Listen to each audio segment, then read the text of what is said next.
అత్యధికంగా శాతం ఉన్నటువంటి బీసీలం అగ్రవర్ణాల చేతిలో బలై రాజకీయంగా, ఆర్థికంగా, విద్యారకంగా అనేక రకాలుగా బీసీలందరూ కూడా వెనుకబడుతున్నారు.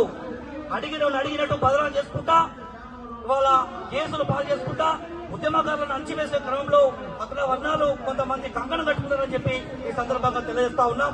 ఇవాళ అనేక సమస్యల మీద పోరాటం చేస్తున్నటువంటి బీసీ నాయకులను ఏదో ఒక రకంగా ఇబ్బందులు గుర్తిస్తా ఉన్నారు. అదేవిధంగా మేము ఇలా గవర్నమెంట్ అడుగుతా ఉన్నాం, ఈ రాష్ట్రంలో అన్ని రాష్ట్రాలలో బీసీ మంత్రులు ఉన్నప్పుడు జాతీయ స్థాయిలో బీసీ మంత్రులు ఎందుకు పెట్టడం లేదు? ఇవాళ అత్యధికంగా జనాభా ఉన్నటువంటి బీసీలో మాకు దేశవ్యాప్తంగా మరి జాతీయ ఓబీసీ అధ్యక్షులు కావాలని చెప్పి మంత్రిత్వ శాఖను పెట్టాలని చెప్పి మేము పదే ఎన్నో మంత్రులకు కానీ ఎంపీలకు కానీ చెప్పినా కూడా కేంద్ర ప్రభుత్వాలకు విముక్తి వ్యవస్థ ఉన్నది.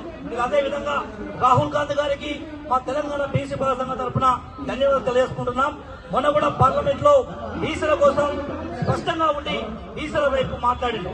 కాబట్టి ఇవాళ తెలంగాణ రాష్ట్రంలో కూడా ఎలక్షన్ల ముందు వరంగల్ వేదికలో రాహుల్ గాంధీ గారు ఏదైతే తెలంగాణ గవర్నమెంట్ రాగానే బీసీ పూరణ చేస్తామని చెప్పి దానికి అనుకున్నట్టే మనకు అసెంబ్లీలో కూడా బిల్లు పెట్టడం జరిగింది. కాబట్టి వీలైనంత త్వరగా సర్పంచ్ ఎలక్షన్ల ముందు బీసీ పూరణ చేసి బీసీల పక్షాన ఉండాలని చెప్పి ప్రభుత్వాన్ని కోరుతూ, అదేవిధంగా ఈ కార్యక్రమానికి వచ్చినటువంటి పార్లమెంట్ మాజీ సభ్యులు